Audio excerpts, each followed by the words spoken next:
Conceiving is a pretty exact science, but ultimately something you have only a small amount of control over.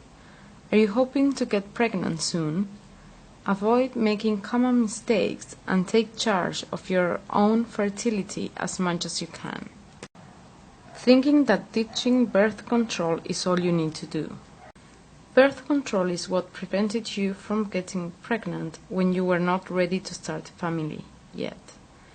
That does not make your chosen birth control method the only obstacle that stands between you and a positive pregnancy test, however. Come off birth control and it is possible that you will get pregnant very soon. That is exactly why you need to ask yourself important questions about your health before you try for a baby. A preconception checkup is one of the best steps couples who would like to have a baby can take. Women can have theirs with an OB/GYN.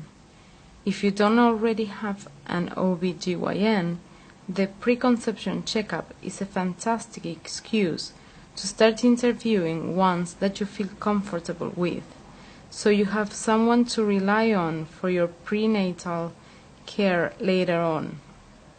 Men can have their preconception checkup with their family doctor. What does this checkup look for? An examination of your general health is a must. You should be checked for medical conditions that may affect a pregnancy or your fertility, and talk about managing any chronic conditions you may have.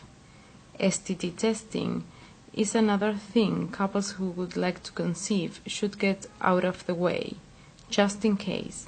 And of course, you should talk about folic acid, nutritional habits, and so on. Before you start trying for a baby, you and your partner should both stop smoking, doing drugs, and drinking. Small amounts of alcohol are okay for men and for women during the follicular stage of their menstrual cycle. That is, when you're definitely not pregnant. Healthy nutrition should be a priority during the preconception stage and during pregnancy. Not having sex at the right time. Couples who have sex every day apparently have up to 37% chance of getting pregnant during any one menstrual cycle. Since they do the deed daily, they will definitely end up doing it in the most fertile days, the days leading up to ovulation and ovulation day itself. Are you not going to be a once every day couple? That's good news if you really don't feel like turning sex into a chore, which will be stressful for both of you. Couples who do the deed only when they both feel like it are inevitably going to have a healthier relationship. It would be great for your odds of getting pregnant if you can get into the mood during the woman's fertile window. Of course, you'd have to find out when that opportunity is going to knock first. Ovulation calendars, ovulation tests, charting to conceive, cervical mucus, and paying attention to natural signs like ovulation pain are all among the many methods women successfully use to find out when they are fertile.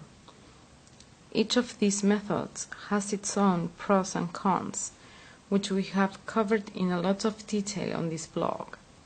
If you're going to simply pick one and stick with it, ovulation tests are extremely user-friendly and very reliable.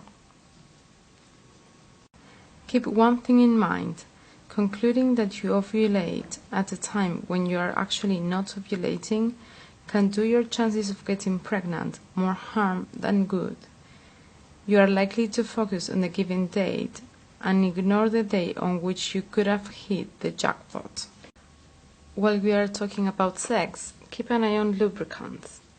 Some contain spermicide, but even those that don't have been shown to have a negative impact on sperm motility, stay away from them, or use natural products like olive oil. When should you seek outside help? Many couples who are trying to conceive feel stressed and are worried about the possibility that they are infertile. The good news is that 90% of couples will conceive naturally within 18 months of trying. Unless you are already aware that you have a fertility problem before you start attempting to get pregnant, there is every reason to be optimistic. Reading about IVF and fertility specialists will only make you feel more tense, and it probably won't do your relationship any good. What's more, you are probably stressing for no reason at all. So don't even think about talking to your doctor about infertility unless you have a concrete reason to suspect you have a problem. Enjoy each other and the process of trying to conceive.